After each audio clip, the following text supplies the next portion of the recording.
Assalamualaikum warahmatullahi wabarakatuh. Saya Rahmaliwanti Sinagula. Pada video ini saya akan menjelaskan tentang manajemen ASN.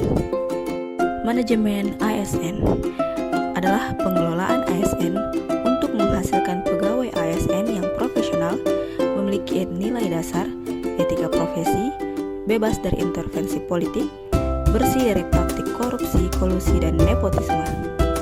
Manajemen ASN lebih menekankan kepada pengaturan profesi pegawai sehingga diharapkan agar selalu tersedia sumber daya aparatur sipil negara yang unggul selaras dengan perkembangan zaman. Kedudukan ASN. Pegawai ASN berkedudukan sebagai aparatur negara yang menjalankan kebijakan yang ditetapkan oleh pimpinan instansi pemerintah serta harus bebas dari pengaruh dan intervensi semua golongan dan partai politik. Dalam Undang-Undang Nomor 5 Tahun 2014 tentang Aparatur Sipil Negara, berdasarkan jenisnya, pegawai ASN terdiri atas 1. Pegawai negeri sipil atau PNS, dan 2. Pegawai pemerintah dengan perjanjian kerja atau P3K.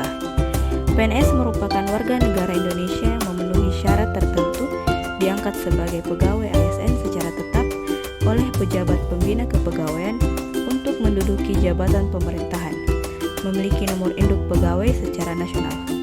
Sedangkan P3K adalah warga negara Indonesia yang memenuhi syarat tertentu yang diangkat oleh pejabat pembina kepegawaian berdasarkan perjanjian kerja sesuai dengan kebutuhan instansi pemerintah untuk jangka waktu tertentu dalam rangka melaksanakan tugas pemerintahan. Peran ASN. Untuk menjalankan kedudukannya, maka pegawai ASN berfungsi sebagai berikut. 1. Pelaksana kebijakan publik, yaitu melaksanakan kebijakan yang dibuat oleh pejabat pembina kepegawaian sesuai dengan ketentuan peraturan perundang-undangan. 2. Pelayan publik, memberikan pelayanan publik yang profesional dan berkualitas. Dan 3. Perekat dan pemersatu bangsa, mempererat persatuan dan kesatuan negara kesatuan Republik Indonesia. Hak dan kewajiban ASN. Hak adalah suatu kewenangan atau kekuasaan yang diberikan oleh hukum, suatu kepentingan yang dilindungi oleh hukum, baik pribadi maupun umum. Hak PNS dan P3K yang diatur dalam Undang-Undang ASN sebagai berikut.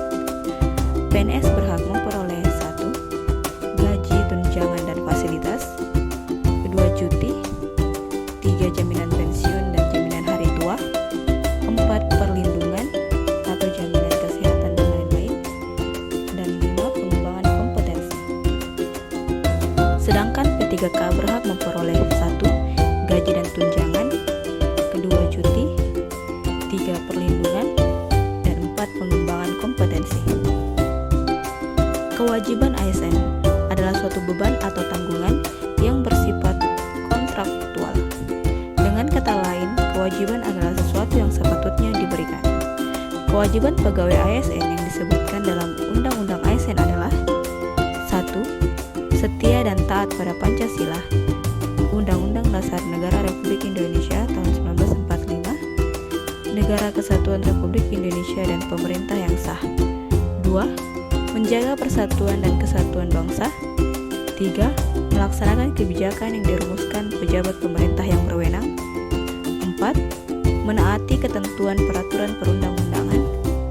5. Melaksanakan tugas kedinasan dengan penuh pengabdian, kejujuran, kesadaran, dan tanggung jawab. 6. Menunjukkan integritas dan keteladanan dalam sikap, perilaku, ucapan, dan tindakan kepada setiap orang, baik di dalam maupun di luar kedinasan. 7. Menyimpan rahasia jabatan dan hanya dapat mengemukakan rahasia jabatan sesuai dengan ketentuan peraturan perundang-undangan. Dan 8. Bersedia ditempatkan di seluruh wilayah negara kesatuan Republik Indonesia. Kode etik dan kode perilaku ASN. Dalam Undang-Undang ASN disebutkan bahwa ASN sebagai profesi berlandaskan pada kode etik dan kode perilaku. Kode etik dan kode perilaku ASN bertujuan untuk menjaga martabat dan kehormatan ASN. Kode etik dan kode perilaku berisi pengaturan perilaku agar pegawai ASN 1. Melaksanakan tugasnya dengan jujur, bertanggung jawab, dan berintegritas tinggi. 2. Melaksanakan tugasnya dengan cermat dan disiplin. 3. Melayani dengan sikap hormat, sopan, dan tanpa tekanan. 4. Melaksanakan tugasnya sesuai dengan ketentuan peraturan perundang-undangan. 5. Melaksanakan tugasnya sesuai dengan perintah atasan atau pejabat yang berwenang sejauh tidak bertentangan dengan ketentuan peraturan perundang-undangan dan etika pemerintahan. 6. Menjaga kerahasiaan yang menyangkut kebijakan negara. 7. Menggunakan kekayaan dan barang milik negara secara bertanggung jawab, efektif, dan efisien. 8. Menjaga agar tidak terjadi konflik kepentingan dalam melaksanakan tugasnya. 9. Memberikan informasi secara benar dan tidak menyesatkan kepada pihak lain yang memerlukan informasi terkait kepentingan kedinasan. 10. Tidak menyalahgunakan informasi intern negara, tugas, status, kekuasaan, dan jabatannya untuk mendapat atau mencari keuntungan atau manfaat bagi diri sendiri atau untuk orang lain. 11. Memegang teguh nilai dasar ASN dan selalu menjaga reputasi dan integritas ASN. Dan 12. Melaksanakan ketentuan peraturan perundang-undangan mengenai disiplin pegawai ASN.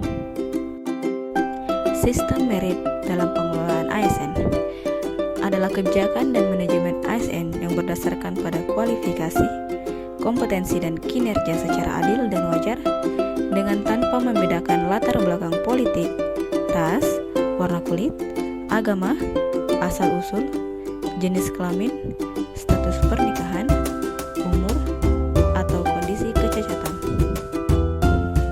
Pelaksanaan sistem merit dalam beberapa komponen pengelolaan ASN sebagaimana di atas, khususnya dalam penyusunan dan penetapan kebutuhan, penilaian kerja, pengembangan kompetensi, promosi, mutasi, dan penghargaan. 1. Perencanaan. Pasal 56 menyebutkan bahwa setiap instansi pemerintah dalam menyusun dan menetapkan kebutuhan pegawai harus didasarkan pada analisis jabatan dan analisis beban kerja. 2. Monitoring, penilaian, dan pengembangan. Di satu sisi, kegiatan monitoring pegawai didasarkan sepenuhnya untuk memastikan bahwa pegawai digunakan secara efektif dan efisien untuk memenuhi kebutuhan organisasi. Di sisi lain, pegawai dijamin keberadaan dan karirnya berdasarkan kontribusi yang diberikan. Manajemen ASN. Pada dasarnya, manajemen PNS dan P3K hampir sama, hanya ada beberapa poin yang membedakannya. Manajemen ASN pada instansi pusat dilaksanakan oleh pemerintah pusat sesuai dengan ketentuan peraturan perundang-undangan. Manajemen ASN pada instansi daerah dilakukan oleh pemerintah daerah sesuai dengan ketentuan peraturan perundang-undangan. Sistem informasi ASN. Untuk menjamin efisiensi, efektivitas, dan akurasi pengambilan keputusan dalam manajemen ASN, diperlukan sistem informasi ASN. Untuk menjamin keterpaduan dan akurasi data dalam sistem informasi ASN, setiap instansi pemerintah wajib memutakhirkan data secara berkala dan menyampaikannya kepada BKN. Sistem informasi ASN berbasiskan teknologi informasi yang mudah diaplikasikan, mudah diakses, dan memiliki sistem keamanan yang dipercaya. Sistem informasi ASN memuat seluruh informasi dan data pegawai ASN. Data pegawai ASN paling kurang memuat 1. Data riwayat hidup, 2. Riwayat pendidikan formal dan non-formal, 3. Riwayat jabatan dan kepangkatan, 4. Riwayat penghargaan tanda jasa atau tanda kehormatan, 5. Riwayat pengalaman berorganisasi, 6. Riwayat gaji, 7. Riwayat pendidikan dan latihan, 8. Daftar penilaian prestasi kerja, 9. Surat keputusan dan kompetensi. Sekian dan terima kasih telah menyaksikan video ini. Semoga bermanfaat.